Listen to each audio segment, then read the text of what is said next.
పరలోకంలో ప్రతి ఒక్కరూ ప్రవేశించాలన్నది దేవుని ఆశ.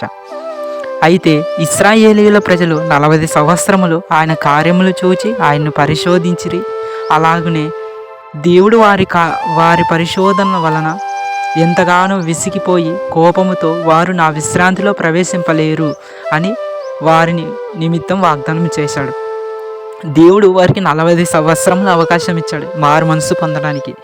అయినను వారు మారు మనసు పొందుక అవిశ్వాసము చేత ఆయన విశ్రాంతిలో, ఆయన ఇచ్చి పరలోకములో ప్రవేశింపలేకపోయారు. అది దేవుడే స్వయంగా అన్నాడు తన నోటి ద్వారా. అలానే దేవుడు నీకు నాకు సమయాన్ని ఇస్తున్నాడు. ఇంకా నా పిల్లలు మారుతారేమో అని ఆయన ఇంకా మనల్ని పరీక్షిస్తున్నాడు. మనము కూడా ఇశ్రాయేలీయుల ప్రజల వలె అవిశ్వాసులుగా అవిధేయులుగా ఉంటే మనము కూడా ఆయన యొక్క విశ్రాంతిలో ప్రవేశించలేము. ఆయన ఉగ్రత మన మీదకి వచ్చి మనము కూడా నాశనం అవుదాము. నా ప్రియ సహోదరులారా, అలాంటి విశ్వాసం లేని దుష్ట హృదయము మన యందు ఉన్నదేమో అని మనము చెక్ చేసుకొని మంచి విశ్వాసం కలిగిన వారిగా జీవించాలి.